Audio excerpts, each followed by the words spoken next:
What's up, everyone? Welcome back to the show. All right, guys, so today we got a special one. We got a special one for you. We got a custom bootleg, I guess it's a custom bootleg Apocalypse. Look at the size of this mother right here. He is freaking heavy as hell. Look at him next to my head. He is bigger than my head, and my head is huge, ladies. So, if you guys are wondering where I got this from, I got this off Macari. I paid $24 for this guy, plus shipping. $24 for this big old thing. It's hurting my arm right now, holding this guy. Of course, if you guys been watching, I reviewed this bootleg pit figure. I'm guessing a lot of you guys said this was from Mexico. I'm guessing this has to be from Mexico as well. If you guys know, let me know. But we're going to take him to the review station. We're going to do some size comparisons. And we're going to take a closer look at this bootleg Apocalypse. Okay, here is Apocalypse in all his glory. Now, I want to let you guys know, he's a little beat up. I don't know if I like it, or if I'm going to keep it, or if I'm going to customize him, repaint him. I'm not really for sure. I do kind of like the beat up look. It's kind of like he's war-torn.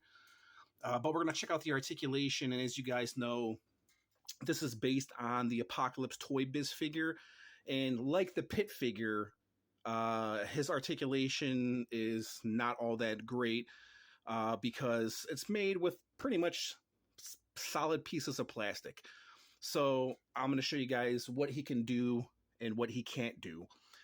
So we'll go back and I will show my ugly face again. And then we'll do some size comparisons with some Apocalypse figures. And also, I'll show you how big this guy really is. All right, guys. Being that this Apocalypse figure is freaking huge and it's hard for me to review him on my review station, I'm going to show you his basic articulation right here. So, arms. They do not go outwards. They just go up and down. Up and down. That's pretty much similar to this bootleg pit figure right here. Pretty much the same articulation, old school toys. He does have a bend at the elbow right here. No articulation in the fingers. If you guys know the Toy Biz one, it had articulation. Same thing with his other arm, fist movement. Swivel right here at the waist. A little bit of a gappage right there. Head can't really go up and down. It just kind of twists to the side. Twist to the side, that's it. This is removable right here. You can take this off if you want to. And then his legs just pretty much kick forward, knee bend. And that's pretty much all you get with this Apocalypse as far as articulation is concerned. And that's pretty much it. Basic articulation. Let's go ahead, take him, put him on the review station, and let's do some size comparisons and some measurements. All right. So the first size comparison I want to do is with him and Pit. This is the other bootleg figure that I bought off of Macari. There's the size comparison right there. Let's do a quick little measurement. And I apologize, guys, because this guy is huge and my review station is not that big. Here is the tape measure. So all the way up to, there's the bottom of his feet right there.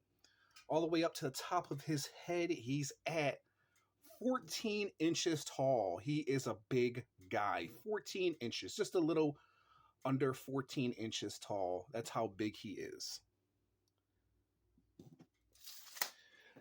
Let's break out the Marvel Legends Apocalypse right here. Build-A-Figure. He pretty much stands up to his crotch area. That's how big this Apocalypse is. He is a big boy. How about let's do a Marvel Select. Actually, you know what? Hold on. We'll do a Marvel Select. Okay, so here he is with the Marvel Select Apocalypse. As you guys can see, he's not much bigger than the Marvel Legends.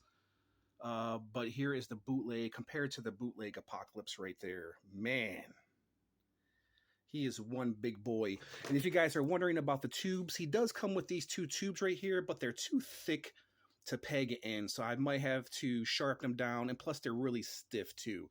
They're not bendable at all. Somewhat bendable, but I don't know. I think some hot water would definitely benefit.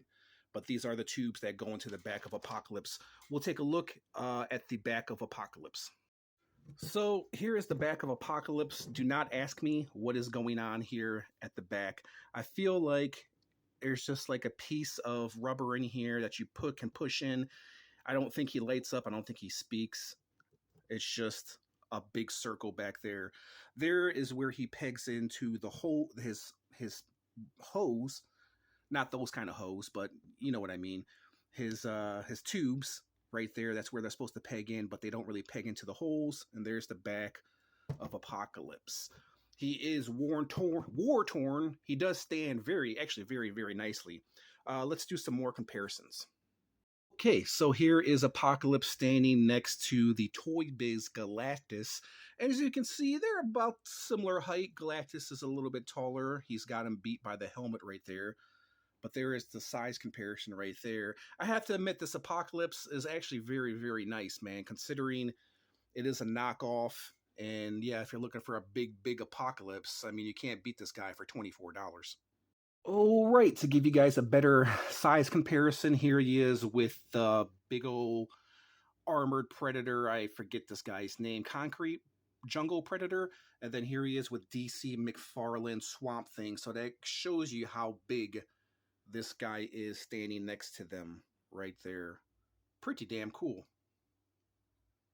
And just for the hell of it, guys, we have some of the last figures I reviewed. We had the Superman, Krypton armor Superman, and we have the Black Winter Thor. They barely go up to his crotch, but there's the size comparison right there. Shows you how big this Apocalypse is.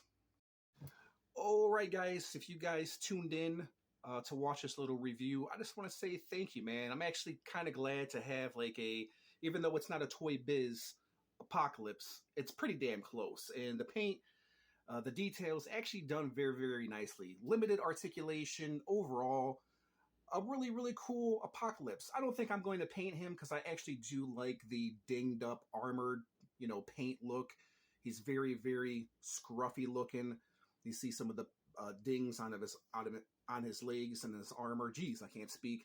There's his boots. So everything about this guy is done really, really well, despite just the lack of articulation and, of course, the tubes that don't go into his back or into his arms. They need to be modified.